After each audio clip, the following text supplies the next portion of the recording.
Chapter 6, Sankhya Yoga. Verse 1. The Blessed Lord said, "One who is unattached to the fruits of his work, and who works as he is obligated, is in the renounced order of life, and he is the true mystic, not he who lights no fire and performs no work." Purport. In this chapter, the Lord explains that the process of the Eightfold Yoga system is a means to control the mind and senses. However, this is very difficult for people in general to perform, especially in the age of Kali. Although the Eightfold Yoga system is recommended in this chapter, the Lord emphasizes that the process of karma yoga, or acting in Krishna consciousness, is better.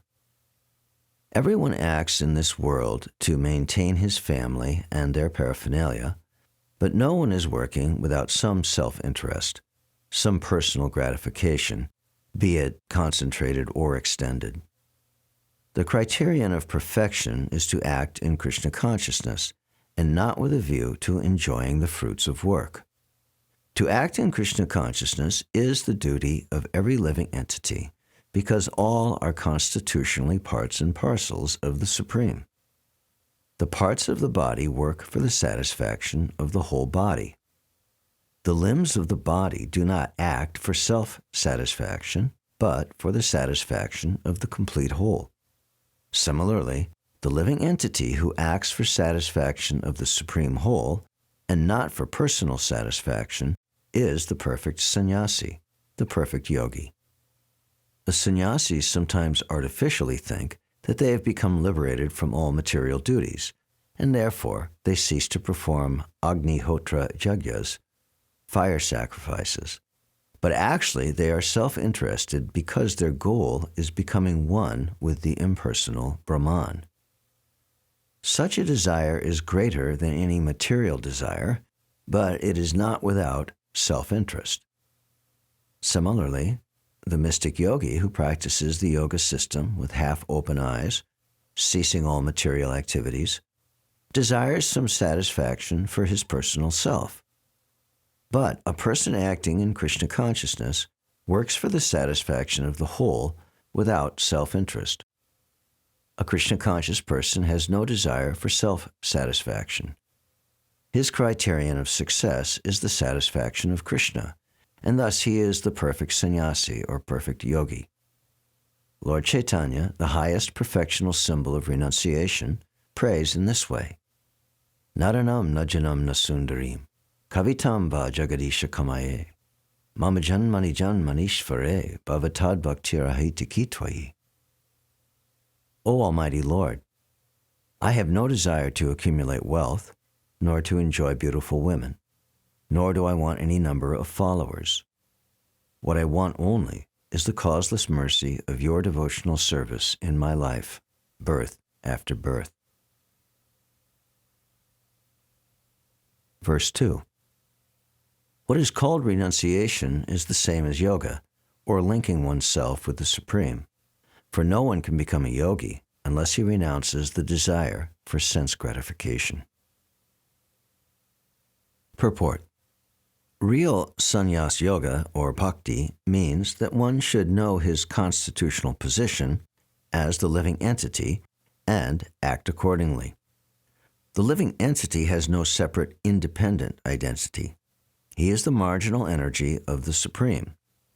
When he is entrapped by material energy, he is conditioned, and when he is Krishna conscious or aware of the spiritual energy, then he is in his real and natural state of life. Therefore, when one is in complete knowledge, one ceases all material sense gratification or renounces all kinds of sense gratificatory activities. This is practiced by the yogis who restrain the senses from material attachment.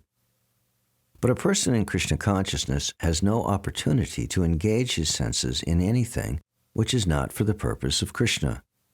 Therefore, a Krishna-conscious person is simultaneously a sannyasi and a yogi.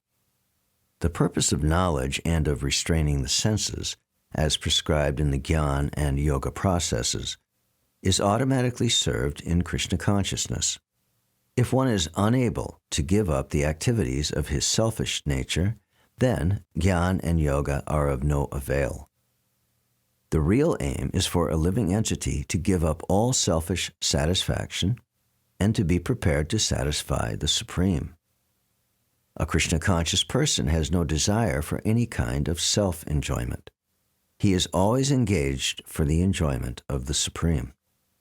One who has no information of the Supreme must therefore be engaged in self-satisfaction because no one can stand on the platform of inactivity.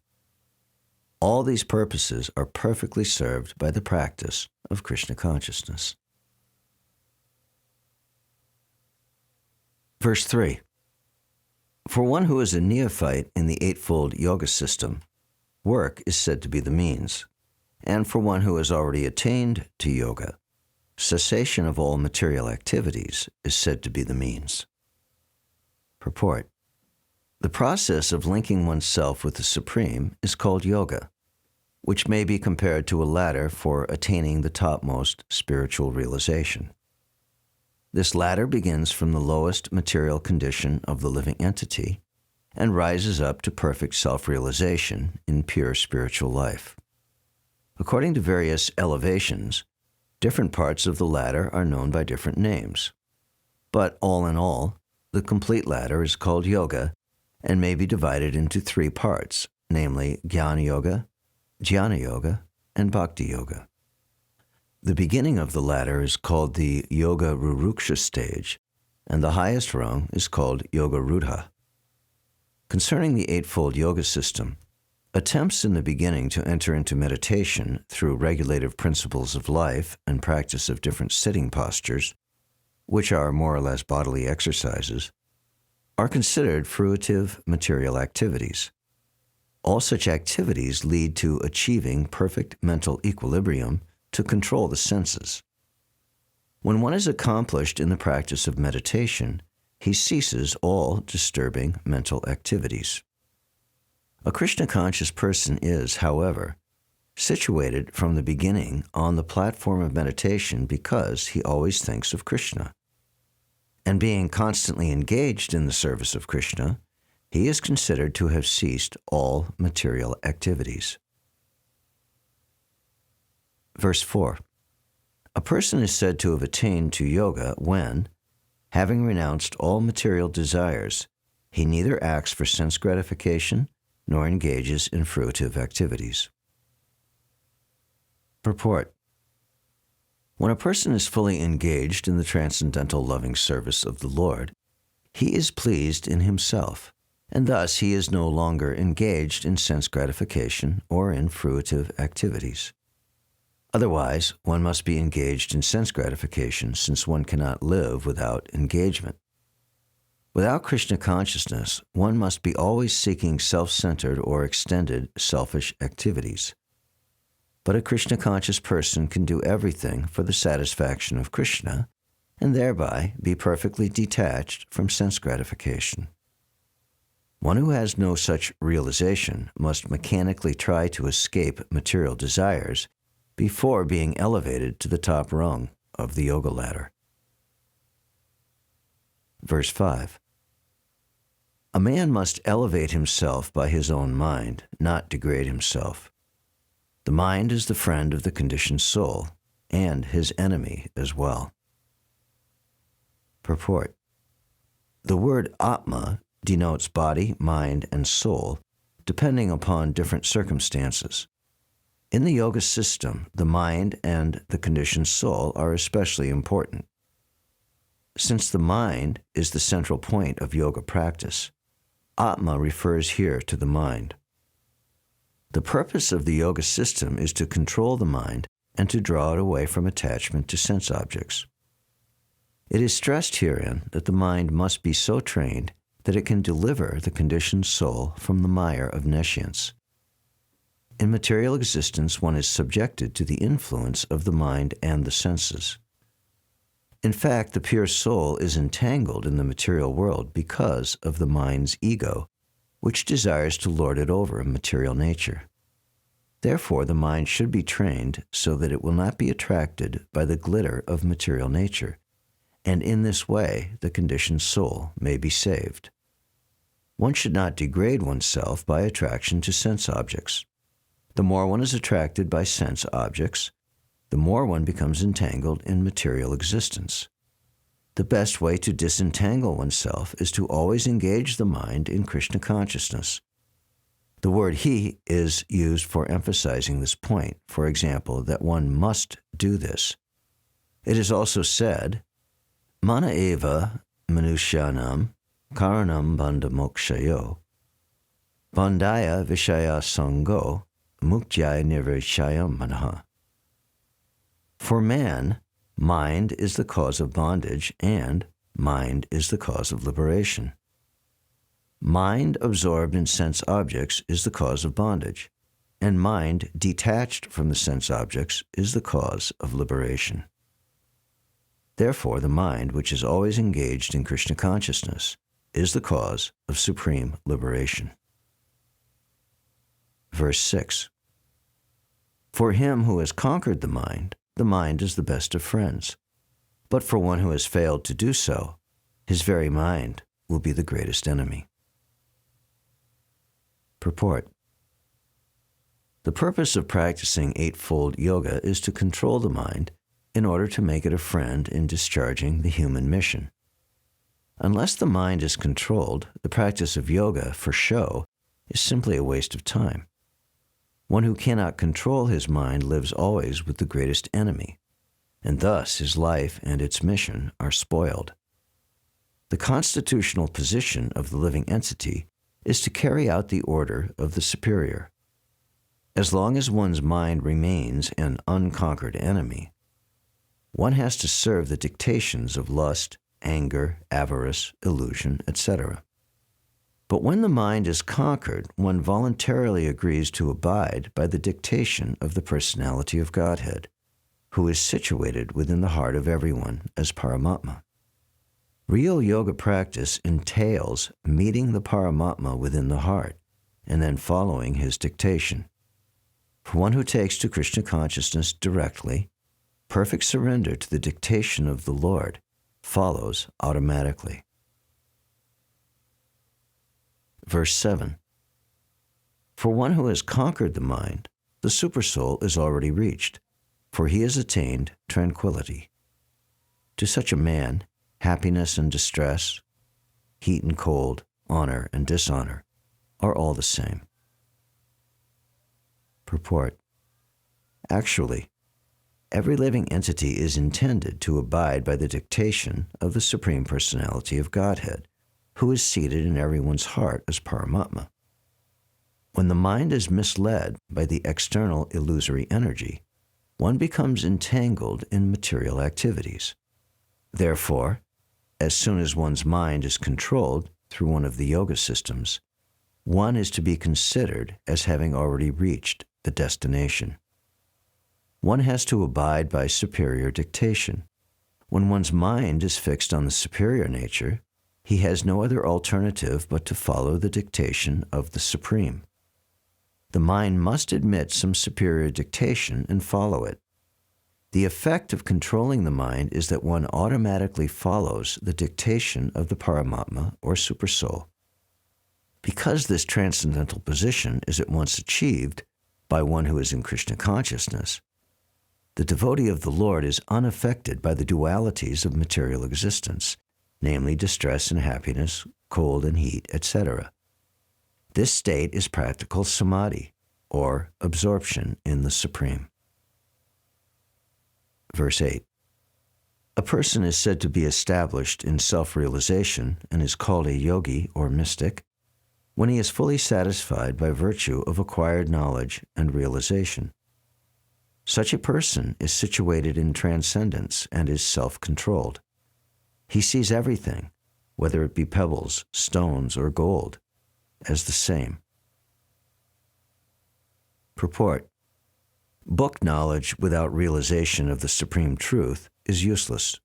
This is stated as follows. Atashi Krishna namadi na bhaved grayam indriyai sevan mukhe hi jivadao swayameva sparachita. No one can understand the transcendental nature of the name, form, quality, and pastimes of Sri Krishna through his materially contaminated senses. Only when one becomes spiritually saturated by transcendental service to the Lord are the transcendental name, form, quality, and pastimes of the Lord revealed to him. This Bhagavad Gita is the science of Krishna consciousness. No one can become Krishna conscious simply by mundane scholarship. One must be fortunate enough to associate with a person who is in pure consciousness. A Krishna conscious person has realized knowledge by the grace of Krishna because he is satisfied with pure devotional service. By realized knowledge, one becomes perfect. By transcendental knowledge, one can remain steady in his convictions, but by mere academic knowledge, one can be easily deluded and confused by apparent contradictions. It is the realized soul who is actually self-controlled because he is surrendered to Krishna. He is transcendental because he has nothing to do with mundane scholarship. For him, mundane scholarship and mental speculation, which may be as good as gold to others, are of no greater value than pebbles or stones. Verse 9. A person is said to be still further advanced when he regards all, the honest well-wisher, friends and enemies, the envious, the pious, the sinner, and those who are indifferent and impartial, with an equal mind. Verse 10. A transcendentalist should always try to concentrate his mind on the Supreme Self. He should live alone in a secluded place and should always carefully control his mind. He should be free from desires and feelings of possessiveness. Purport. Krishna is realized in different degrees as Brahman, Paramatma, and the Supreme Personality of Godhead. Krishna consciousness means, concisely, to be always engaged in the transcendental loving service of the Lord. But those who are attached to the impersonal Brahman or the localized Supersoul are also partially Krishna conscious, because impersonal Brahman is the spiritual ray of Krishna, and Supersoul is the all-pervading partial expansion of Krishna. Thus, the impersonalist and the meditator are also indirectly Krishna conscious. A directly Krishna conscious person is the topmost transcendentalist, because such a devotee knows what is meant by Brahman or Paramatma. His knowledge of the absolute truth is perfect, whereas the impersonalist and the meditative yogi are imperfectly Krishna conscious. Nevertheless, all of these are instructed herewith to be constantly engaged in their particular pursuits so that they may come to the highest perfection sooner or later. The first business of a transcendentalist is to keep the mind always on Krishna. One should always think of Krishna and not forget him even for a moment. Concentration of the mind on the Supreme is called samadhi or trance. In order to concentrate the mind, one should always remain in seclusion and avoid disturbance by external objects. He should be very careful to accept favorable and reject unfavorable conditions that affect his realization. And in perfect determination, he should not hanker after unnecessary material things that entangle him by feelings of possessiveness. All these perfections and precautions are perfectly executed when one is directly in Krishna consciousness, because direct Krishna consciousness means self-abnegation, wherein there is very little chance for material possessiveness. Srila Rupa Goswami characterizes Krishna consciousness in this way. Anasaktasya vishayan yatarham upayunjata. Nirbandha Krishna sambandhe yukta vairagyam uchate. Prapanchi kataya buddhyahari sambandhi astuna mumukshubi parityago vairagyam phalgukatyate. When one is not attached to anything, but at the same time accepts everything in relation to Krishna, one is rightly situated above possessiveness. On the other hand, one who rejects everything without knowledge of its relationship to Krishna is not as complete in his renunciation. A Krishna-conscious person well knows that everything belongs to Krishna, and thus he is always free from feelings of personal possession. As such, he has no hankering for anything on his own personal account. He knows how to accept things in favor of Krishna consciousness and how to reject things unfavorable to Krishna consciousness. He is always aloof from material things because he is always transcendental, and he is always alone, having nothing to do with persons not in Krishna consciousness. Therefore, a person in Krishna consciousness is the perfect yogi. Verses 11 and 12. To practice yoga, one should go to a secluded place and should lay kusha grass on the ground, and then cover it with a deerskin and a soft cloth. The seat should neither be too high nor too low, and should be situated in a sacred place. The yogi should then sit on it very firmly and should practice yoga by controlling the mind and the senses, purifying the heart, and fixing the mind on one point. Purport. Sacred place refers to places of pilgrimage. In India, the yogis, the transcendentalists or the devotees, all leave home and reside in sacred places such as Prayag, Mathura, Vrindavan, Rishikesh, and Hardwar, and in solitude practice yoga where the sacred rivers like the Yamuna and the Ganges flow. But often this is not possible, especially for Westerners. The so-called yoga societies in big cities may be successful in earning material benefit, but they are not at all suitable for the actual practice of yoga. One who is not self-controlled and whose mind is not undisturbed cannot practice meditation. Therefore, in the Brihanaradiya Purana, it is said that in the Kali Yuga, the present yuga or age, when people in general are short-lived, slow in spiritual realization, and always disturbed by various anxieties, the best means of spiritual realization is chanting the holy name of the Lord. Hare Nam, Hare Nam, Hare Nam, Eva Kevalam, Kalo Nasteva Nasteva Nasteva, Gatiranyata. In this age of quarrel and hypocrisy, the only means of deliverance is chanting the holy name of the Lord. There is no other way. There is no other way. There is no other way. Verses 13 and 14. One should hold one's body, neck, and head erect in a straight line and stare steadily at the tip of the nose. Thus, with an unagitated, subdued mind, devoid of fear, completely free from sex life, one should meditate upon me within the heart and make me the ultimate goal of life. Purport. The goal of life is to know Krishna, who is situated within the heart of every living being as Paramatma, the four-handed Vishnu form. The yoga process is practiced in order to discover and see this localized form of Vishnu, and not for any other purpose. The localized Vishnu Murti is the plenary representation of Krishna dwelling within one's heart.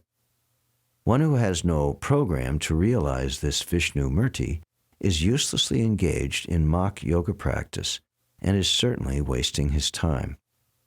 Krishna is the ultimate goal of life, and the Vishnu Murti situated in one's heart is the object of yoga practice. To realize this Vishnu Murti within the heart, one has to observe complete abstinence from sex life. Therefore, one has to leave home and live alone in a secluded place, remaining seated as mentioned above. One cannot enjoy sex life daily at home or elsewhere and attend a so-called yoga class and thus become a yogi. One has to practice controlling the mind and avoiding all kinds of sense gratification, of which sex life is the chief. In the rules of celibacy written by the great sage Yajnavalkya, it is said, Karmana manasa vacha sarvavastasu sarvada sarvatra maituna chago brahmacharyam prachak shate. The vow of brahmacharya is meant to help one completely abstain from sex indulgence in work, words, and mind, at all times, under all circumstances, and in all places. No one can perform correct yoga practice through sex indulgence. Brahmacharya is taught, therefore, from childhood when one has no knowledge of sex life. Children at the age of 5 are sent to the Gurukula, or the place of the spiritual master, and the master trains the young boys in the strict discipline of becoming brahmacharis. Without such practice, no one can make advancement in any yoga, whether it be jnana, gyan, or bhakti. One who, however, follows the rules and regulations of married life, having sexual relationship only with his wife, and that also under regulation, is also called brahmachari. Such a restrained householder brahmachari may be accepted in the bhakti school, but the Gyan and Dhyan schools do not admit even householder brahmacharis. They require complete abstinence without compromise. In the bhakti school, a householder brahmachari is allowed controlled sex life because the cult of bhakti yoga is so powerful that one automatically loses sexual attraction being engaged in the superior service of the Lord. In the Bhagavad Gita it is said, Vishaya vinivartante niraharasya dehina rasavarjam rasopyasya param drishva nivartate.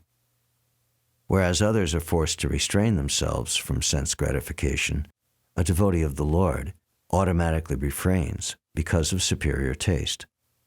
Other than the devotee, no one has any information of that superior taste. Vigatabi. One cannot be fearless unless one is fully in Krishna consciousness. A conditioned soul is fearful due to his perverted memory, his forgetfulness of his eternal relationship with Krishna. The Bhagavatam says, Bhayam dvitiya bini veshata syadi shad apetasya viparyayosmriti. Krishna consciousness is the only basis for fearlessness. Therefore, perfect practice is possible for a person who is Krishna conscious. And since the ultimate goal of yoga practice is to see the Lord within, a Krishna conscious person is already the best of all yogis. The principles of the yoga system mentioned herein are different from those of the popular so-called yoga societies. Verse 15. Thus practicing control of the body, mind, and activities, the mystic transcendentalist attains to the kingdom of God, or the abode of Krishna, by cessation of material existence. Purport. The ultimate goal in practicing yoga is now clearly explained. Yoga practice is not meant for attaining any kind of material facility. It is to enable the cessation of all material existence. One who seeks an improvement in health or aspires after material perfection is no yogi according to Bhagavad Gita. Nor does cessation of material existence entail one's entering into the void, which is only a myth. There is no void anywhere within the creation of the Lord.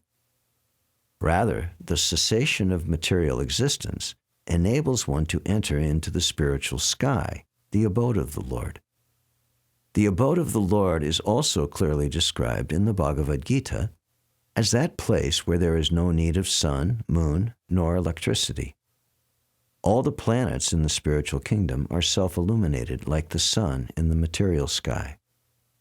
The kingdom of God is everywhere, but the spiritual sky and the planets thereof are called Param Dham, or superior abodes. A consummate yogi who is perfect in understanding Lord Krishna, as is clearly stated herein, mat chitta mat para mat stanam, by the Lord himself, can attain real peace and can ultimately reach his supreme abode, the Krishna Loka known as Goloka Vrindavan. In the Brahma Samhita, it is clearly stated, Goloka eva nivishat yakalatma bhuta, that the Lord, although residing always in his abode called Goloka, is the all-pervading Brahman and the localized Paramatma as well, by dint of his superior spiritual energies. No one can reach the spiritual sky or enter into the eternal abode, Vaikuntha Goloka Vrindavan, of the Lord without the proper understanding of Krishna and his plenary expansion, Vishnu. Therefore, a person working in Krishna consciousness is the perfect yogi, because his mind is always absorbed in Krishna's activities. Savayamana Krishna Padara Vindayo. In the Vedas also we learn, Tameva Viditva Tim Rityam Iti. One can overcome the path of birth and death only by understanding the Supreme Personality of Godhead, Krishna. In other words, perfection of the yoga system is the attainment of freedom from material existence, and not some magical jugglery or gymnastic feats to befool innocent people. Verse 16. There is no possibility of one's becoming a yogi, O Arjuna, if one eats too much or eats too little, sleeps too much or does not sleep enough. Purport. Regulation of diet and sleep is recommended herein for the yogis. Too much eating means eating more than is required to keep the body and soul together. There is no need for men to eat animals because there is an ample supply of grains, vegetables, fruits, and milk. Such simple foodstuff is considered to be in the mode of goodness, according to the Bhagavad Gita. Animal food is for those in the mode of ignorance. Therefore, those who indulge in animal food, drinking, smoking, and eating food which is not first offered to Krishna, will suffer sinful reactions because of eating only polluted things. Bhunjate te tokam papaye pachantyatma karanat. Anyone who eats for sense pleasure or cooks for himself, not offering his food to Krishna, eats only sin. One who eats sin and eats more than is allotted to him cannot execute perfect yoga. It is best that one eat only the remnants of foodstuff offered to Krishna. A person in Krishna consciousness does not eat anything which is not first offered to Krishna. Therefore, only the Krishna conscious person can attain perfection in yoga practice. Nor can one who artificially abstains from eating, manufacturing his own personal process of fasting, practice yoga. The Krishna conscious person observes fasting as it is recommended in the scriptures. He does not fast or eat more than is required, and he is thus competent to perform yoga practice. One who eats more than required will dream very much while sleeping, and he must consequently sleep more than is required. One should not sleep more than 6 hours daily. One who sleeps more than 6 hours out of 24 is certainly influenced by the mode of ignorance. A person in the mode of ignorance is lazy and prone to sleep a great deal. Such a person cannot perform yoga. Verse 17. He who is temperate in his habits of eating, sleeping, working, and recreation can mitigate all material pains by practicing the yoga system. Purport. Extravagance in the matter of eating, sleeping, defending, and mating, which are demands of the body, can block advancement in the practice of yoga. As far as eating is concerned, it can be regulated only when one is practiced to take and accept prasadam, sanctified food. Lord Krishna is offered, according to the Bhagavad Gita, vegetables, flowers, fruits, grains, milk, etc. In this way, a person in Krishna consciousness becomes automatically trained not to accept food not meant for human consumption, or which is not in the category of goodness. As far as sleeping is concerned, a Krishna conscious person is always alert in the discharge of his duties in Krishna consciousness and therefore any unnecessary time spent sleeping is considered a great loss. A Krishna-conscious person cannot bear to pass a minute of his life without being engaged in the service of the Lord. Therefore, his sleeping is kept to a minimum. His ideal in this respect is Srila Rupa Goswami, who was always engaged in the service of Krishna and who could not sleep more than 2 hours a day, and sometimes not even that. Thakur Haridas would not even accept prasadam nor even sleep for a moment without finishing his daily routine of chanting with his beads 300,000 names. As far as work is concerned, a Krishna-conscious person does not do anything which is not connected with Krishna's interest, and thus his work is always regulated and is untainted by sense gratification. Since there is no question of sense gratification, there is no material leisure for a person in Krishna consciousness. And because he is regulated in all his work, speech, sleep, wakefulness, and all other bodily activities, there is no material misery for him. Verse 18. When the yogi, by practice of yoga, disciplines his mental activities and becomes situated in transcendence, devoid of all material desires, he is said to have attained yoga. Purport.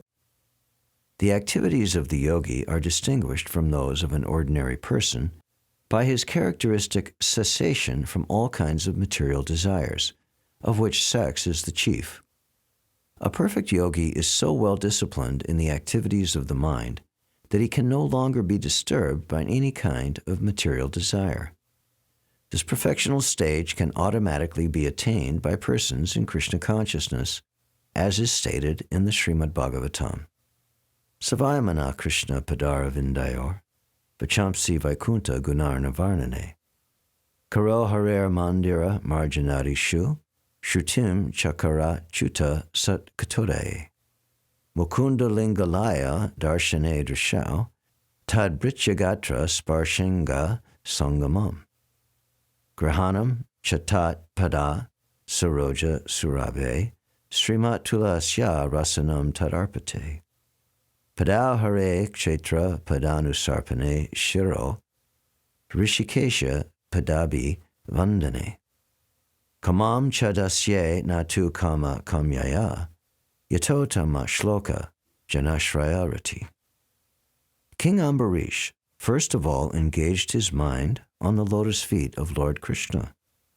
Then, one after another, he engaged his words in describing the transcendental qualities of the Lord, his hands in mopping the temple of the Lord, his ears in hearing of the activities of the Lord, his eyes in seeing the transcendental forms of the Lord, his body in touching the bodies of the devotees, his sense of smell in smelling the scents of the lotus flower offered to the Lord, his tongue in tasting the tulsi leaf offered at the lotus feet of the Lord, his legs in going to the places of pilgrimage and the temple of the Lord, his head in offering obeisances unto the Lord, and his desires in executing the mission of the Lord.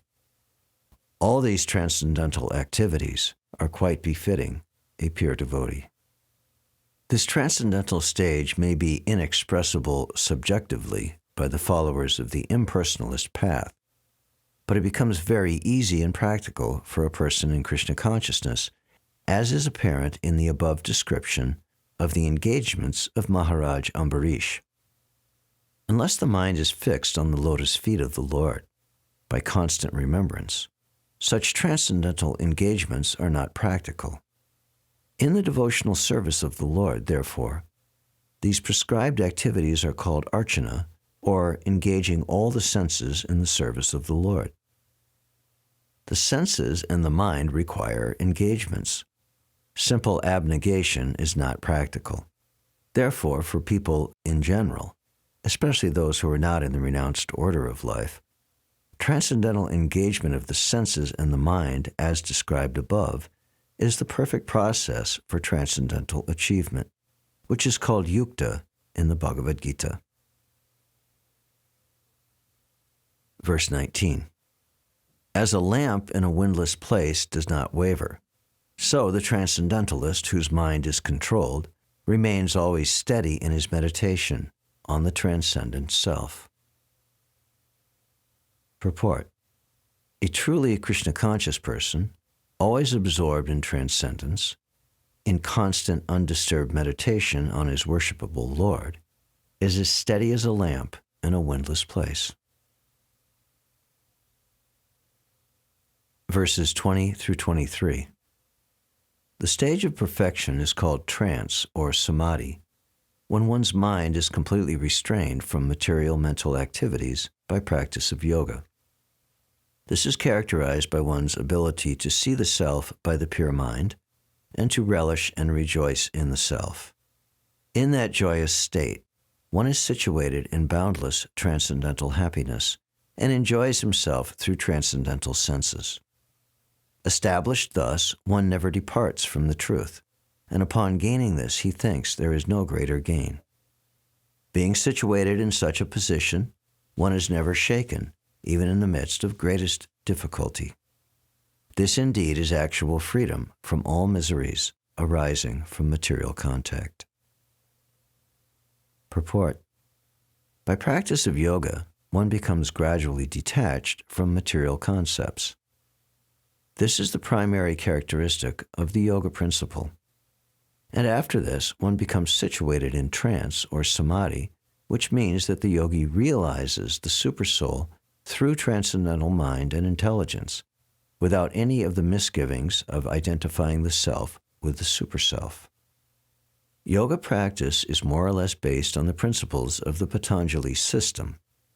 Some unauthorized commentators try to identify the individual soul with the supersoul, and the monists think this to be liberation, but they do not understand the real purpose of the Patanjali system of yoga.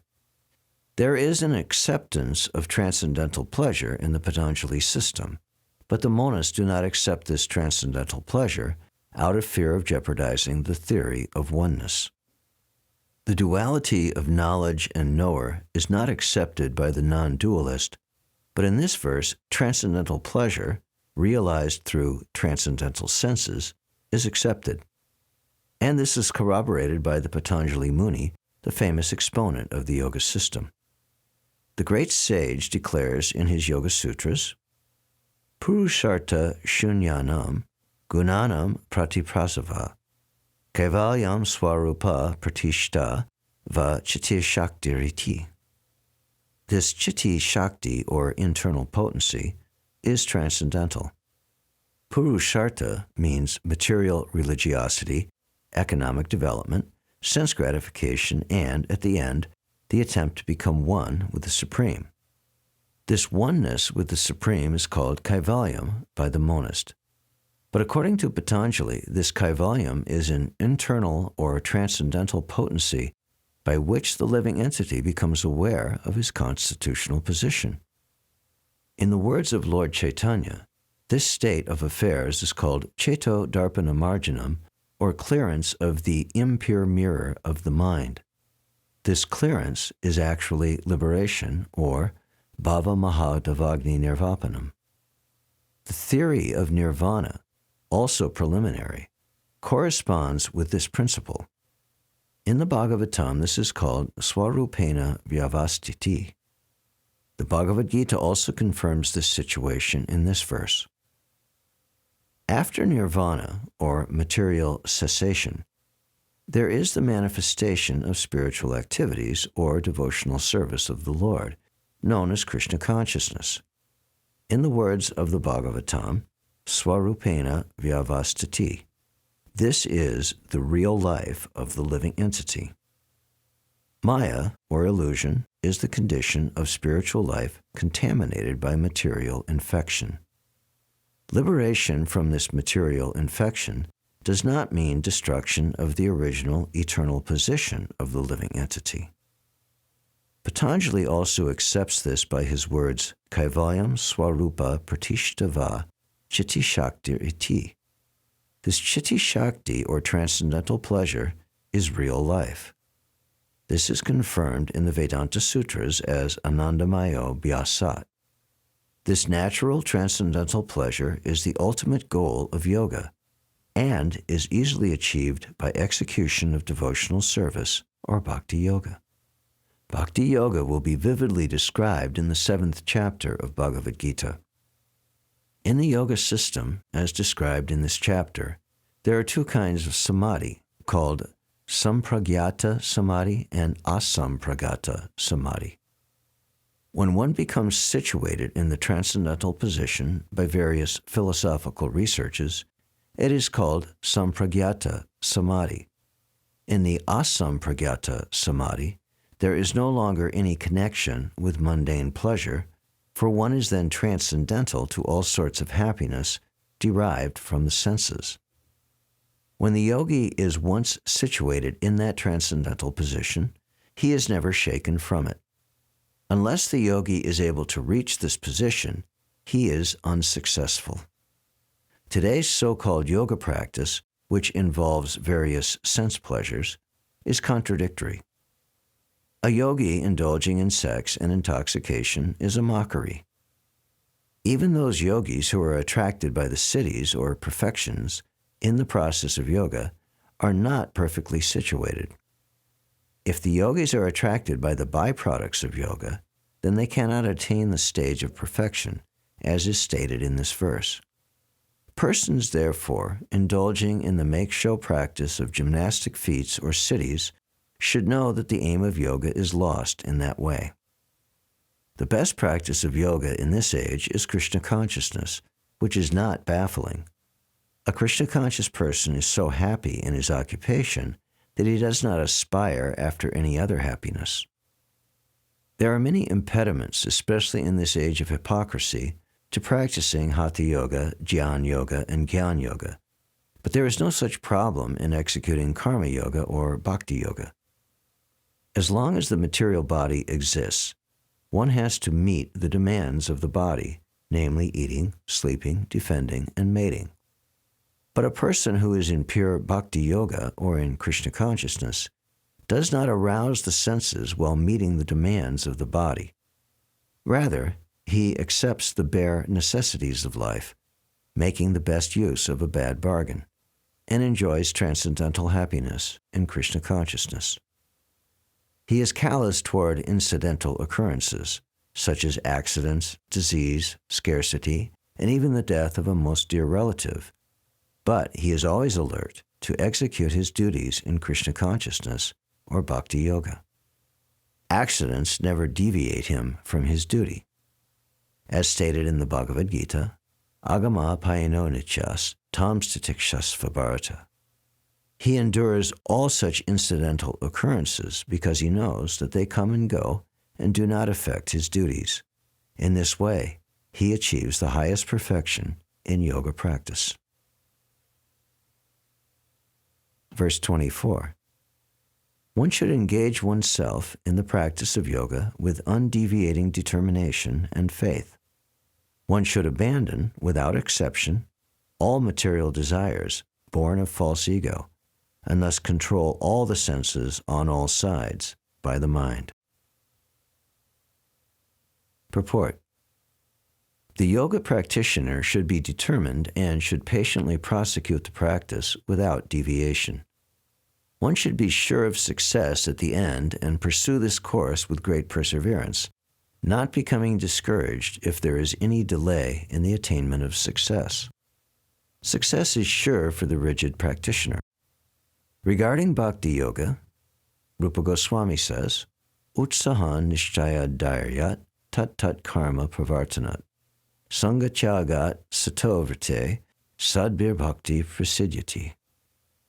The process of Bhakti Yoga can be executed successfully with full-hearted enthusiasm, perseverance, and determination by following the prescribed duties in the association of devotees and by engaging completely in activities of goodness. As for determination, one should follow the example of the sparrow who lost her eggs in the waves of the ocean. A sparrow laid her eggs on the shore of the ocean, but the big ocean carried away the eggs on its waves. The sparrow became very upset and asked the ocean to return her eggs. The ocean did not even consider her appeal. So the sparrow decided to dry up the ocean. She began to pick out the water in her small beak, and everyone laughed at her for her impossible determination. The news of her activity spread, and at last Garuda, the gigantic bird carrier of Lord Vishnu, heard it. He became compassionate toward his small sister bird, and so he came to see the sparrow. Garuda was very pleased by the determination of the small sparrow, and he promised to help. Thus Garuda at once asked the ocean to return her eggs, lest he himself take up the work of the sparrow. The ocean was frightened at this, and returned the eggs. Thus the sparrow became happy by the grace of Garuda. Similarly, the practice of yoga, especially bhakti yoga in Krishna consciousness, may appear to be a very difficult job. But if anyone follows the principles with great determination, the Lord will surely help, for God helps those who help themselves. Verse 25. Gradually, step by step, with full conviction, one should become situated in trance by means of intelligence, and thus the mind should be fixed on the self alone, and should think of nothing else. Purport. By proper conviction and intelligence, one should gradually cease sense activities. This is called pratyahara. The mind, being controlled by conviction, meditation, and cessation of the senses, should be situated in trance or samadhi. At that time, there is no longer any danger of becoming engaged in the material conception of life. In other words, although one is involved with matter as long as the material body exists, one should not think about sense gratification. One should think of no pleasure aside from the pleasure of the Supreme Self. This state is easily attained by directly practicing Krishna consciousness. Verse 26. From whatever and wherever the mind wanders due to its flickering and unsteady nature, one must certainly withdraw it and bring it back under the control of the self. Purport. The nature of the mind is flickering and unsteady. But a self-realized yogi has to control the mind. The mind should not control him. One who controls the mind, and therefore the senses as well, is called Goswami or Swami, and one who is controlled by the mind is called Godas, or the servant of the senses. A Goswami knows the standard of sense happiness. In transcendental sense happiness, the senses are engaged in the service of Rishikesh, or the supreme owner of the senses, Krishna. Serving Krishna with purified senses is called Krishna consciousness. That is the way of bringing the senses under full control.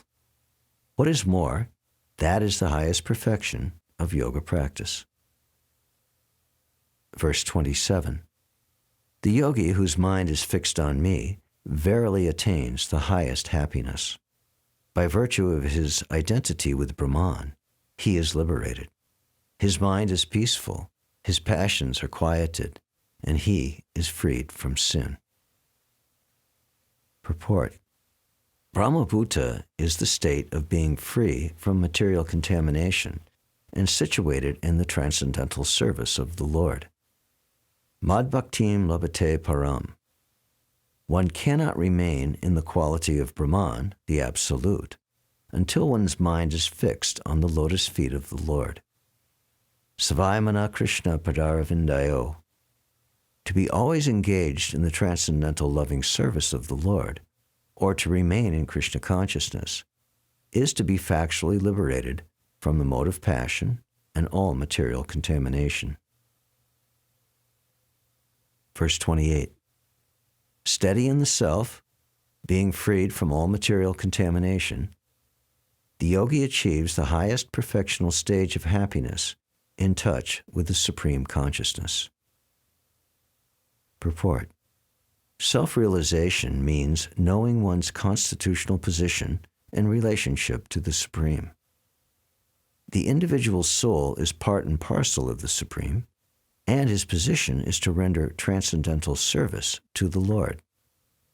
This transcendental contact with the Supreme is called Brahma Samsparsha. Verse 29.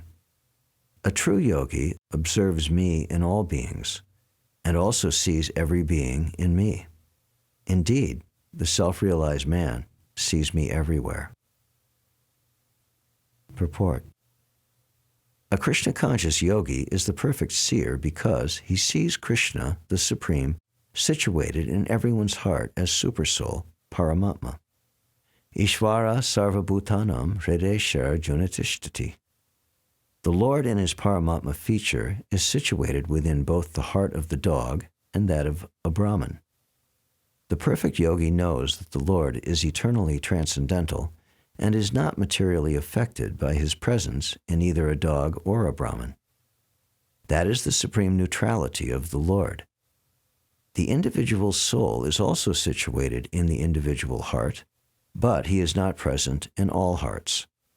That is the distinction between the individual soul and the supersoul. One who is not factually in the practice of yoga cannot see so clearly. A Krishna-conscious person can see Krishna in the heart of both the believer and non-believer. In the Smriti, this is confirmed as follows. Tatat vach cha matritva atmahi paramohari.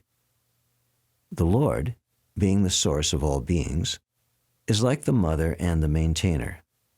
As the mother is neutral to all different kinds of children, the Supreme Father or Mother is also.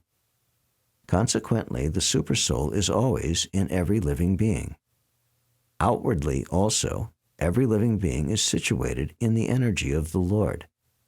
As will be explained in the 7th chapter, the Lord has primarily two energies, the spiritual or superior and the material or inferior. The living entity, although part of the superior energy, is conditioned by the inferior energy. The living entity is always in the Lord's energy. Every living entity is situated in him in one way or another. The yogi sees equally because he sees that all living entities, although in different situations according to the results of fruitive work, in all circumstances remain the servants of God. While in the material energy, the living entity serves the material senses, and while in spiritual energy, he serves the Supreme Lord directly. In either case, the living entity is the servant of God. This vision of equality is perfect in a person in Krishna consciousness. Verse 30. For one who sees me everywhere and sees everything in me, I am never lost, nor is he ever lost to me. Purport. A person in Krishna consciousness certainly sees Lord Krishna everywhere, and he sees everything in Krishna. Such a person may appear to see all separate manifestations of the material nature, but in each and every instance, he is conscious of Krishna, knowing that everything is the manifestation of Krishna's energy. Nothing can exist without Krishna, and Krishna is the Lord of everything. This is the basic principle of Krishna consciousness. Krishna consciousness is the development of love of Krishna, a position transcendental even to material liberation. It is the stage beyond self-realization at which the devotee becomes one with Krishna in the sense that Krishna becomes everything for the devotee, and the devotee becomes full in loving Krishna. An intimate relationship between the Lord and the devotee then exists. In that stage, the living entity attains his immortality. Nor is the personality of Godhead ever out of the sight of the devotee. To merge in Krishna is spiritual annihilation. A devotee takes no such risk. It is stated in the Brahma Samhita, Premanjana charita bhakti vilochanena, santa sadaiva hridayeshu vilokyanti, yam shama sundaram achintya guna surupam, govindamadi purusham, tamaham bhajami. I worship the primeval Lord, Govinda, who is always seen by the devotee, whose eyes are anointed with the pulp of love. He is seen in his eternal form of Shamasundar, situated within the heart of the devotee. At this stage, Lord Krishna never disappears from the sight of the devotee, nor does the devotee ever lose sight of the Lord. In the case of a yogi who sees the Lord as Paramatma within the heart, the same applies. Such a yogi turns into a pure devotee and cannot bear to live for a moment without seeing the Lord within himself. Verse 31. The yogi who knows that I and the Supersoul within all creatures are one, worships me and remains always in me in all circumstances. Purport. A yogi who is practicing meditation on the Supersoul sees within himself the plenary portion of Krishna as Vishnu, with 4 hands, holding conch shell, wheel, club, and lotus flower. The yogi should know that Vishnu is not different from Krishna. Krishna, in this form of Supersoul, is situated in everyone's heart. Furthermore, there is no difference between the innumerable Supersouls present in the innumerable hearts of living entities. Nor is there a difference between a Krishna-conscious person, always engaged in the transcendental loving service of Krishna, and a perfect yogi engaged in meditation on the Supersoul. The yogi in Krishna consciousness, even though he may be engaged in various activities while in material existence, remains always situated in Krishna. This is confirmed in the Bhakti Rasamrita Sindhu of Srila Rupa Goswami. Nikhileshu avastasu jivan mukta suuchate. A devotee of the Lord, always acting in Krishna consciousness, is automatically liberated. In the Narada Pancharatra, this is confirmed in this way. Dikkaladhyana vachane Krishna chetu vidayacha tanmayo bhavati kshipram jivo brahmani yojayet.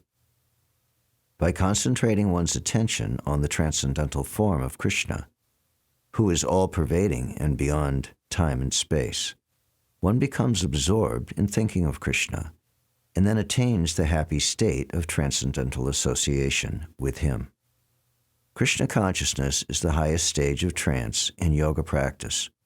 This very understanding that Krishna is present as Paramatma in everyone's heart makes the yogi faultless.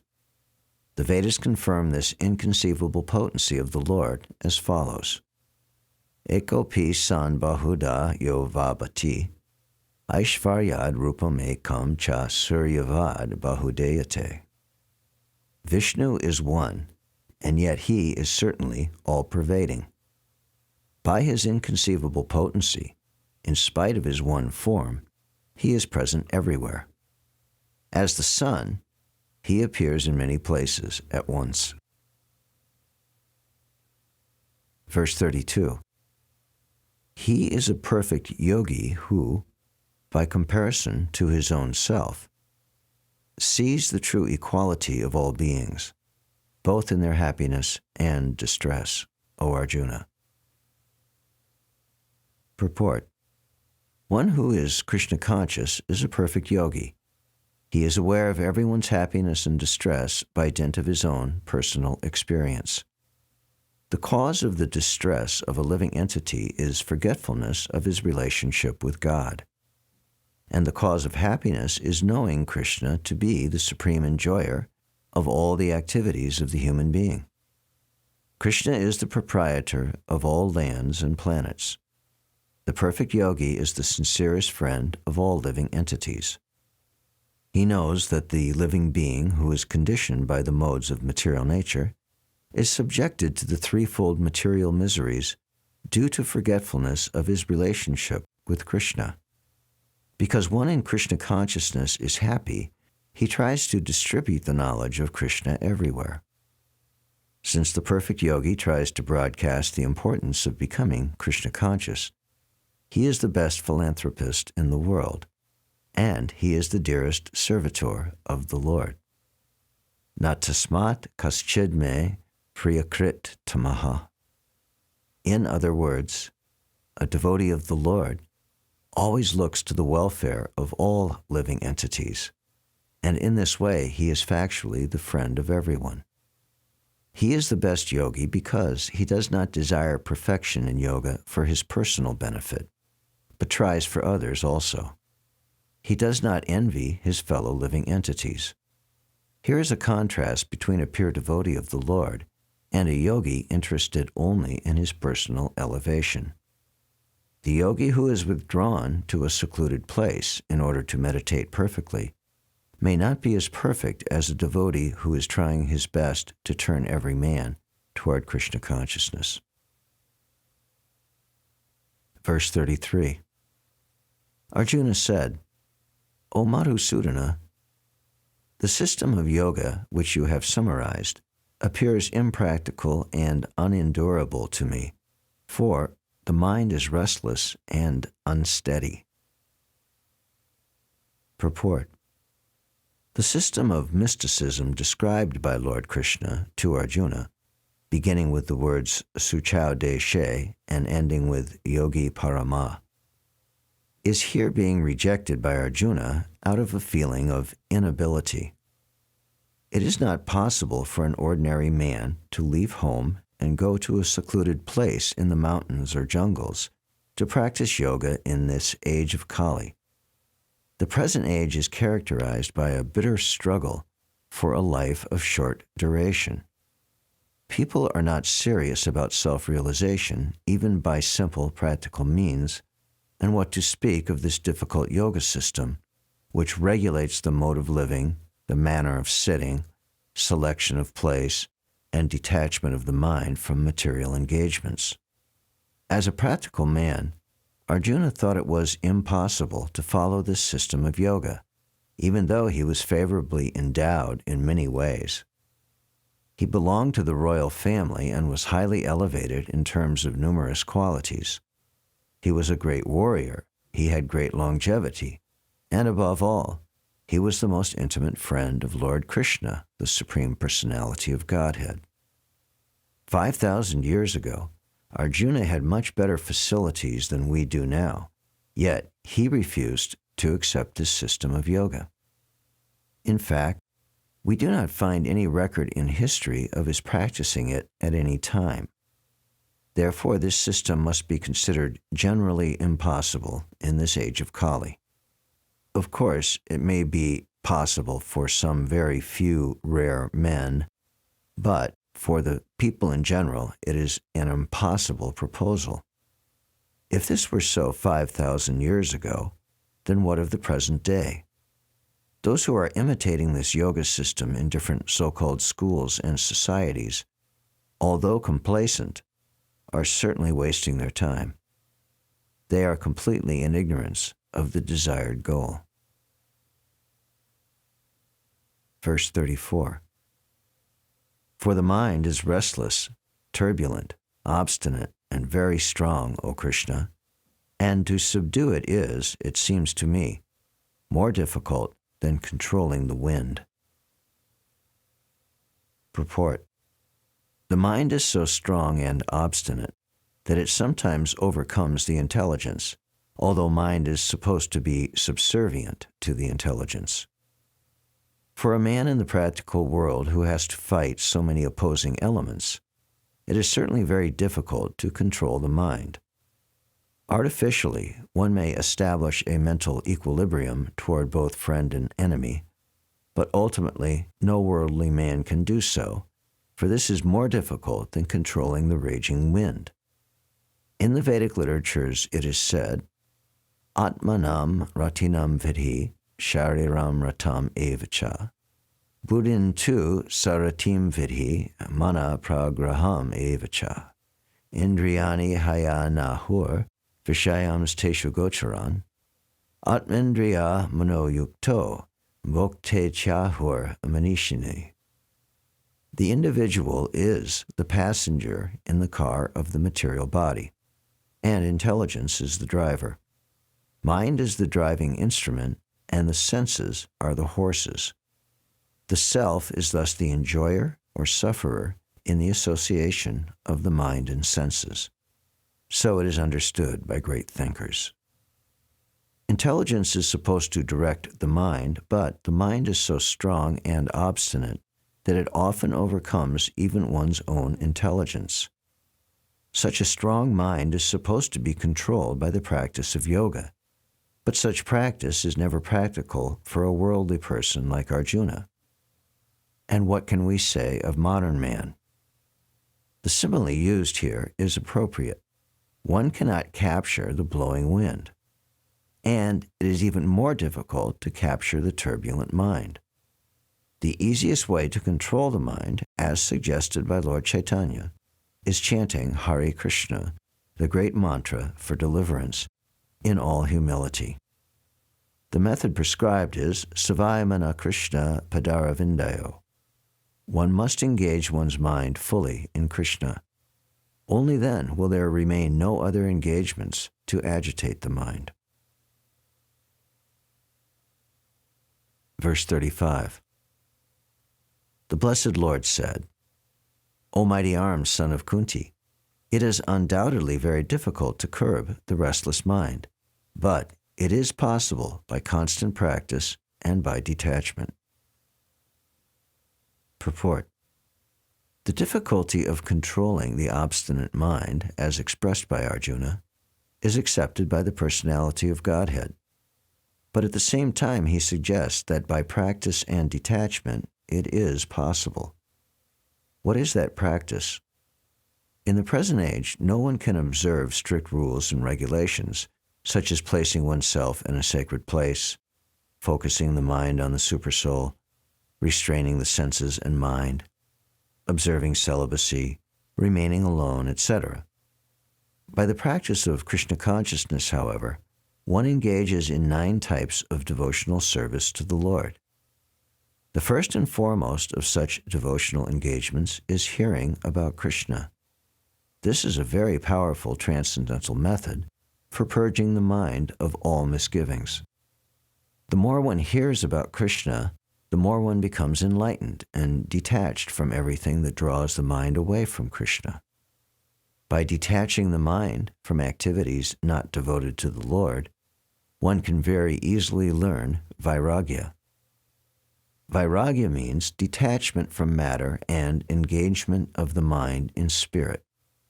Impersonal, spiritual detachment is more difficult than attaching the mind to the activities of Krishna.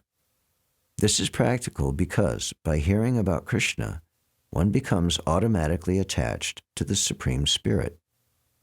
This attachment is called parishanubhuti, spiritual satisfaction. It is just like the feeling of satisfaction a hungry man has for every morsel of food he eats. Similarly, by discharge of devotional service, one feels transcendental satisfaction as the mind becomes detached from material objectives. It is something like curing a disease by expert treatment and appropriate diet. Hearing of the transcendental activities of Lord Krishna is therefore expert treatment for the mad mind, and eating the foodstuff offered to Krishna is the appropriate diet for the suffering patient. This treatment is the process of Krishna consciousness. Verse 36. For one whose mind is unbridled, self-realization is difficult work. But he whose mind is controlled and who strives by right means is assured of success. That is my opinion. Purport.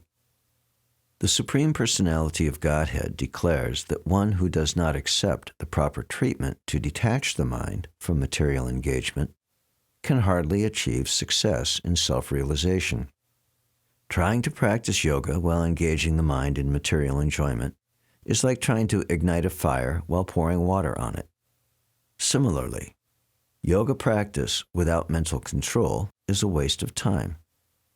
Such a show of yoga practice may be materially lucrative, but it is useless as far as spiritual realization is concerned. Therefore, the mind must be controlled by engaging it constantly in the transcendental loving service of the Lord. Unless one is engaged in Krishna consciousness, he cannot steadily control the mind. A Krishna-conscious person easily achieves the result of yoga practice without separate endeavor. But a yoga practitioner cannot achieve success without becoming Krishna-conscious. Verse 37. Arjuna said, "What is the destination of the man of faith who does not persevere, who in the beginning takes to the process of self-realization, but who later desists due to worldly mindedness, and thus does not attain perfection in mysticism?" Purport. The path of self-realization or mysticism is described in the Bhagavad Gita. The basic principle of self-realization is knowledge that the living entity is not this material body, but that he is different from it, and that his happiness is in eternal life, bliss, and knowledge. These are transcendental, beyond both body and mind. Self-realization is sought by the path of knowledge, the practice of the Eightfold System, or by Bhakti Yoga. In each of these processes, one has to realize the constitutional position of the living entity, his relationship with God, and the activities whereby he can reestablish the lost link and achieve the highest perfectional stage of Krishna consciousness. Following any of the above-mentioned three methods, one is sure to reach the supreme goal sooner or later. This was asserted by the Lord in the second chapter. Even a little endeavor on the transcendental path offers a great hope for deliverance. Out of these three methods, the path of Bhakti Yoga is especially suitable for this age because it is the most direct method of God realization. To be doubly assured, Arjuna is asking Lord Krishna to confirm his former statement. One may sincerely accept the path of self-realization, but the process of cultivation of knowledge and the practice of the Eightfold Yoga system are generally very difficult for this age. Therefore, despite constant endeavor, one may fail for many reasons. First of all, one may not be following the process. To pursue the transcendental path is more or less to declare war on illusory energy. Consequently, whenever a person tries to escape the clutches of the illusory energy, she tries to defeat the practitioner by various allurements. A conditioned soul is already allured by the modes of material energy, and there is every chance of being allured again, even while performing transcendental disciplines. This is called yogat chalita manasa, deviation from the transcendental path. Arjuna is inquisitive to know the results of deviation from the path of self-realization. Verse 38. O mighty armed Krishna, does not such a man, being deviated from the path of transcendence, perish like a riven cloud, with no position in any sphere? Purport. There are two ways to progress. Those who are materialists have no interest in transcendence. Therefore, they are more interested in material advancement by economic development or in promotion to the higher planets by appropriate work. When one takes to the path of transcendence, one has to cease all material activities and sacrifice all forms of so-called material happiness. If the aspiring transcendentalist fails, then he apparently loses both ways. In other words, he can enjoy neither material happiness nor spiritual success. He has no position. He is like a riven cloud. A cloud in the sky sometimes deviates from a small cloud and joins a big one. But if it cannot join a big one, then it is blown away by the wind and becomes a non-entity in the vast sky. The Brahmanapati is the path of transcendental realization through knowing oneself to be spiritual in essence, part and parcel of the Supreme Lord, who is manifested as Brahman, Paramatma, and Bhagwan.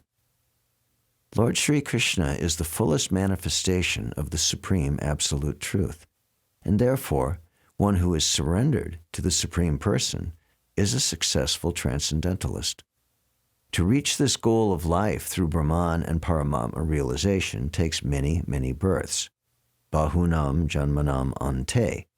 Therefore, the supramost of transcendental realization is Bhakti Yoga, or Krishna consciousness, the direct method. Verse 39.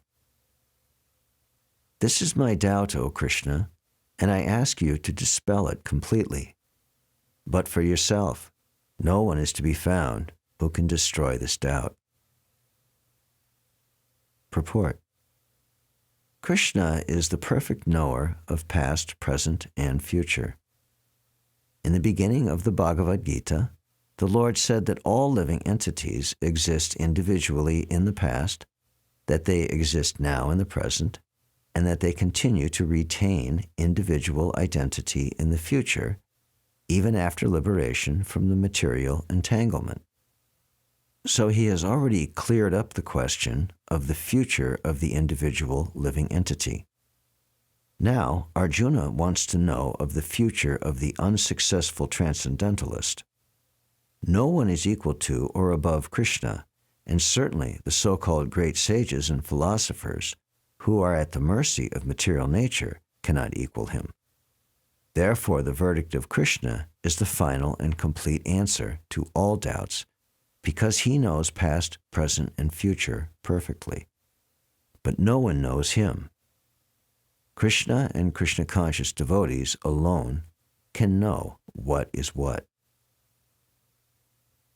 Verse 40. The Blessed Lord said, Son of Pritha, a transcendentalist engaged in auspicious activities does not meet with destruction, either in this world or in the spiritual world. One who does good, my friend, is never overcome by evil. Purport. In the Srimad Bhagavatam, Sri Narada Muni instructs Vyasadeva as follows. Tuktva swadharmam charanam bhujam harer, bhajanapako ta patet tatoyadi, yatra ka vabhadram abud amushakim, kovarta apto bhajatam swadharmata. If someone gives up all material prospects and takes complete shelter of the Supreme Personality of Godhead, there is no loss or degradation in any way. On the other hand, a non-devotee may fully engage in his occupational duties and yet not gain anything. For material prospects, there are many activities, both scriptural and customary. A transcendentalist is supposed to give up all material activities for the sake of spiritual advancement in life, Krishna consciousness. One may argue that by Krishna consciousness one may attain the highest perfection if it is completed, but if one does not attain such a perfectional stage, then he loses both materially and spiritually. It is enjoined in the scriptures that one has to suffer the reaction of not executing prescribed duties. Therefore, one who fails to discharge transcendental activities properly becomes subjected to these reactions. The Bhagavatam assures the unsuccessful transcendentalist that there need be no worries. Even though he may be subjected to the reaction of not perfectly executing prescribed duties, he is still not a loser, because auspicious Krishna consciousness is never forgotten, and one so engaged will continue to be so even if he is low-born in the next life. On the other hand, one who simply follows strictly the prescribed duties need not necessarily attain auspicious results if he is lacking in Krishna consciousness. The purport may be understood as follows. Humanity may be divided into two sections, namely the regulated and the non-regulated. Those who are engaged simply in bestial sense gratifications without knowledge of their next life or spiritual salvation belong to the non-regulated section. and those who follow the principles of prescribed duties in the Scriptures are classified amongst the regulated section. The non-regulated section, both civilized and non-civilized, educated and non-educated, strong and weak, are full of animal propensities. Their activities are never auspicious because, enjoying the animal propensities of eating, sleeping, defending, and mating, they perpetually remain in material existence, which is always miserable. On the other hand, those who are regulated by scriptural injunctions and thus gradually rise to Krishna consciousness certainly progress in life. Those who are then following the path of auspiciousness can be divided into three sections, namely, 1. The followers of scriptural rules and regulations who are enjoying material prosperity. 2. Those who are trying to find out the ultimate liberation from material existence. And 3. Those who are devotees in Krishna consciousness. Those who are following the rules and regulations of the Scriptures for material happiness may be further divided into two classes: those who are fruit of workers and those who desire no fruit for sense gratification. Those who are after fruitive results for sense gratification may be elevated to a higher standard of life, even to the higher planets, but still, because they are not free from material existence, they are not following the truly auspicious path. The only auspicious activities are those which lead one to liberation. Any activity which is not aimed at ultimate self-realization or liberation from the material bodily concept of life is not at all auspicious. Activity in Krishna consciousness is the only auspicious activity, and anyone who voluntarily accepts all bodily discomforts for the sake of making progress on the path of Krishna consciousness can be called a perfect transcendentalist under severe austerity. And because the Eightfold Yoga system is directed toward the ultimate realization of Krishna consciousness, such practice is also auspicious, and no one who is trying his best in this matter need fear degradation. Verse 41. The unsuccessful yogi, after many, many years of enjoyment on the planets of the pious living entities, is born into a family of righteous people, or into a family of rich aristocracy.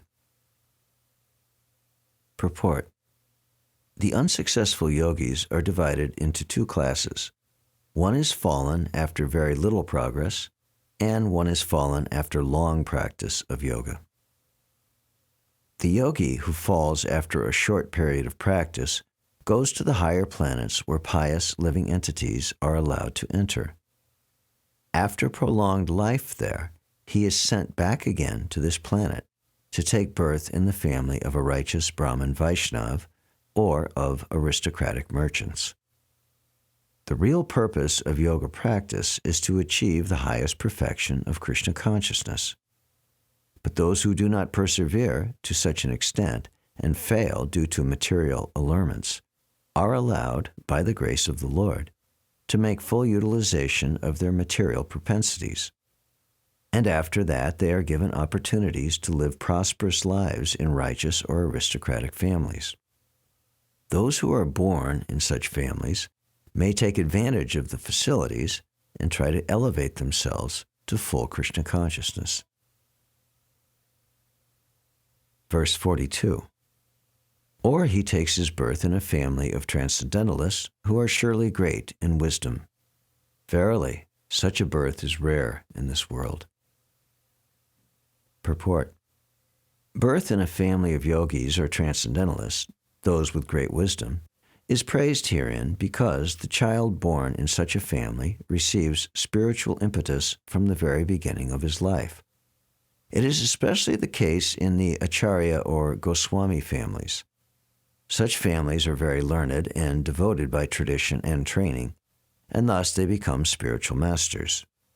In India, there are many such Acharya families, but they have now degenerated due to insufficient education and training. By the grace of the Lord, there are still families that foster transcendentalists generation after generation. It is certainly very fortunate to take birth in such families.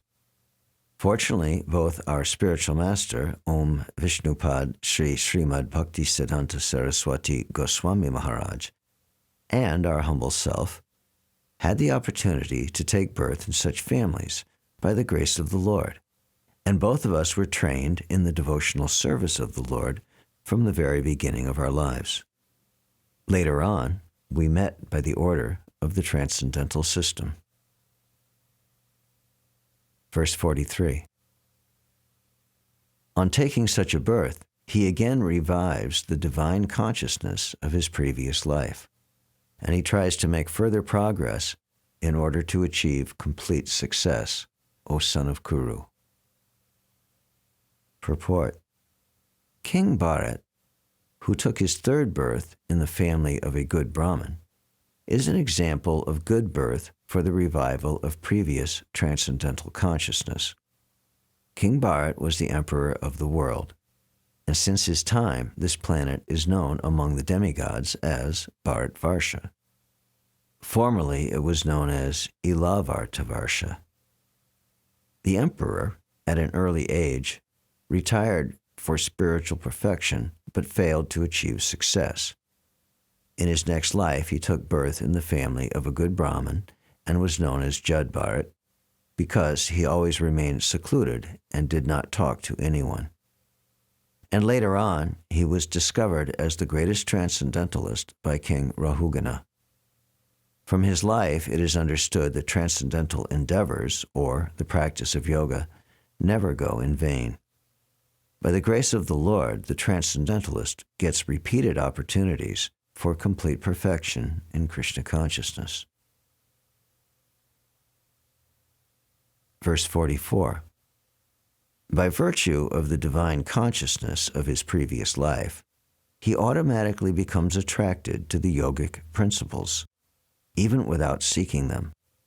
Such an inquisitive transcendentalist, striving for yoga, stands always above the ritualistic principles of the scriptures. Purport. Advanced yogis are not very much attracted to the rituals of the scriptures, but they automatically become attracted to the yoga principles, which can elevate them to complete Krishna consciousness, the highest yoga perfection. In the Srimad Bhagavatam, such disregard of Vedic rituals by the advanced transcendentalist is explained as follows. Ahobata swapacho togariyan, yajjavagre vartate namatubhyam, te pas tapas te juhuvashashnar arya, brahmanacharnama grananta yete. O my Lord, persons who chant the holy names of your Lordship are far, far advanced in spiritual life, even if born in families of dog-eaters. Such chanters have undoubtedly performed all kinds of austerities and sacrifices, bathed in all sacred places, and finished all scriptural studies. The famous example of this was presented by Lord Chaitanya, who accepted Thakur Haridas as one of his most important disciples. Although Thakur Haridas happened to take his birth in a Muslim family, he was elevated to the post of Namacharya by Lord Chaitanya due to his rigidly attended principle of chanting 300,000 holy names of the Lord daily. Hare Krishna, Krishna Krishna, Hare Hare, Hare Rama, Rama Rama, Hare Hare. And because he chanted the holy name of the Lord constantly, it is understood that in his previous life he must have passed through all the ritualistic methods of the Vedas, known as Shabda Brahman. Unless, therefore, one is purified, one cannot take to the principle of Krishna consciousness, nor become engaged in chanting the holy name of the Lord, Hare Krishna. Verse 45. But when the yogi engages himself with sincere endeavor in making further progress, being washed of all contaminations, then ultimately, after many, many births of practice, he attains the supreme goal. Purport. A person born in a particularly righteous, aristocratic, or sacred family becomes conscious of his favorable condition for executing yoga practice. With determination, therefore, he begins his unfinished task, and thus he completely cleanses himself of all material contaminations. When he is finally free from all contaminations, he attains the supreme perfection, Krishna consciousness. Krishna consciousness is the perfect stage of being freed of all contaminations. This is confirmed in the Bhagavad Gita.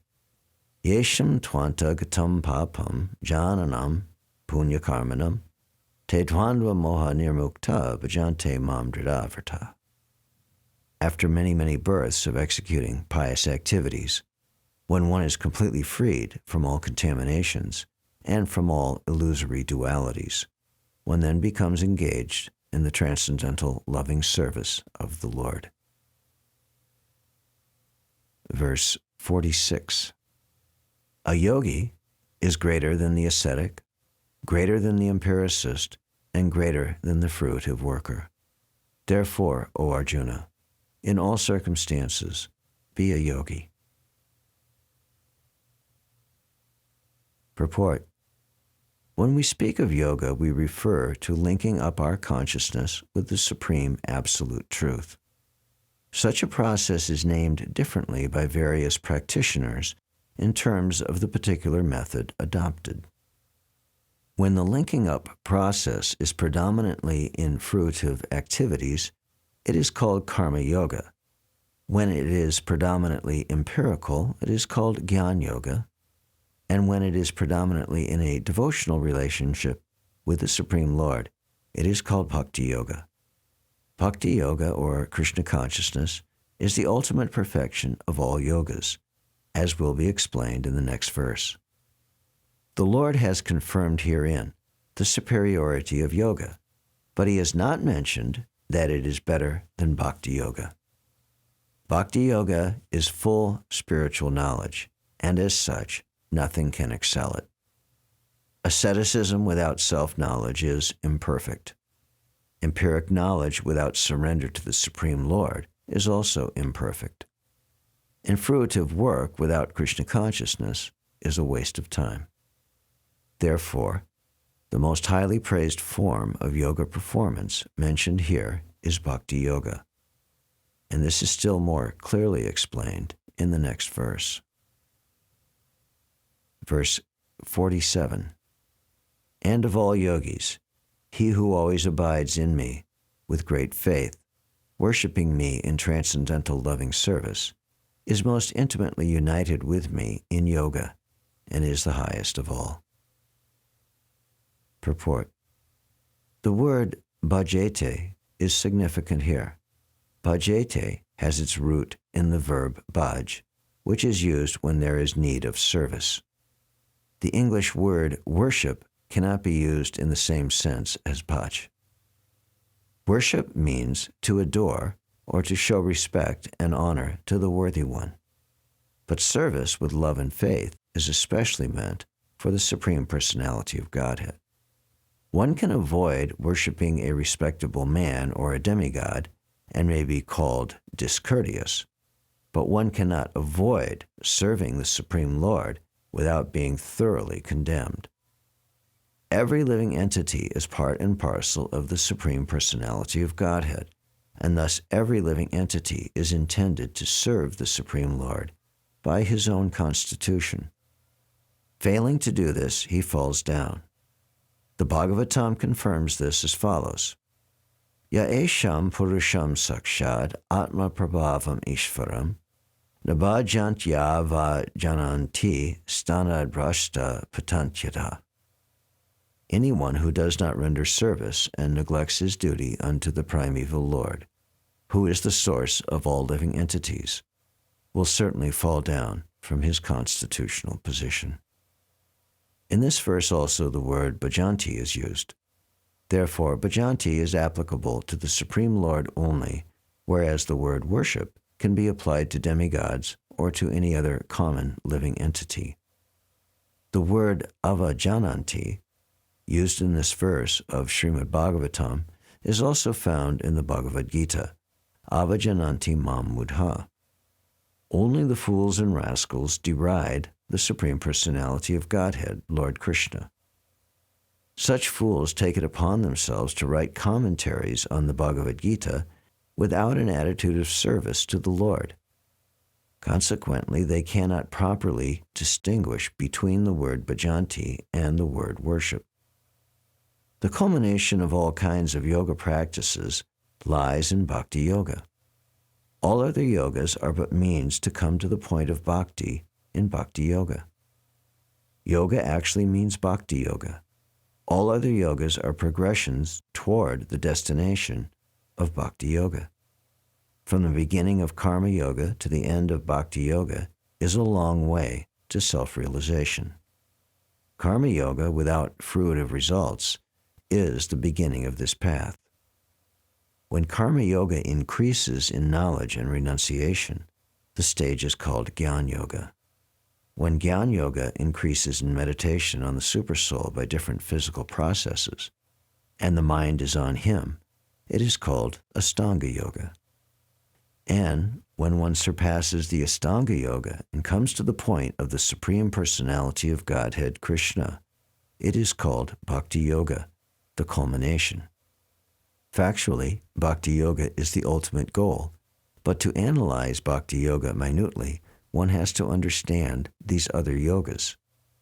The yogi who is progressive is therefore on the true path of eternal good fortune. One who sticks to a particular point and does not make further progress is called by that particular name: Karma Yogi, Gyan Yogi, or Jnana Yogi, Raja Yogi, Hatha Yogi, etc. If one is fortunate enough to come to the point of Bhakti Yoga, it is to be understood that he has surpassed all the other yogas. Therefore, to become Krishna conscious is the highest stage of yoga, just as when we speak of Himalayan, we refer to the world's highest mountains, of which the highest peak, Mount Everest, is considered to be the culmination. It is by great fortune that one comes to Krishna consciousness on the path of Bhakti Yoga to become well situated according to the Vedic direction. The ideal yogi concentrates his attention on Krishna, who is called Shamasundar, who is as beautifully colored as a cloud, whose lotus-like face is as effulgent as the sun, whose dress is brilliant with jewels, and whose body is flower-garlanded. Illuminating all sides is his gorgeous luster, which is called the Brahma Jyotir. He incarnates in different forms, such as Ram, Nrsimha, Varaha, and Krishna, the Supreme Personality of Godhead. And he descends like a human being, as the son of Mother Yashoda, and he is known as Krishna, Govinda, and Vasudeva. He is the perfect child, husband, friend, and master, and he is full with all opulences and transcendental qualities. If one remains fully conscious of these features of the Lord, he is called the highest yogi. This stage of highest perfection in yoga can be attained only by bhakti yoga, as is confirmed in all Vedic literature. Yashadeve parabhaktir yata deve tatagaro, tasyaite katita hyarta prakashante mahatmana. Only unto those great souls who have implicit faith in both the Lord and the spiritual master are all the imports of Vedic knowledge automatically revealed. Bhaktirasya bhajanam tadiha mutropadi narasye na musyam mana kalpanam etadeva naiskarmyam. Bhakti means devotional service to the Lord, which is free from desire for material profit, either in this life or in the next. Devoid of such inclinations, one should fully absorb the mind in the Supreme. That is the purpose of Naiskarmya. These are some of the means for performance of bhakti or Krishna consciousness, the highest perfectional stage of the yoga system. Thus end the Bhaktivedanta purports to the 6th chapter of the Srimad Bhagavad Gita in the matter of Sankhya Yoga, Brahma Vidya.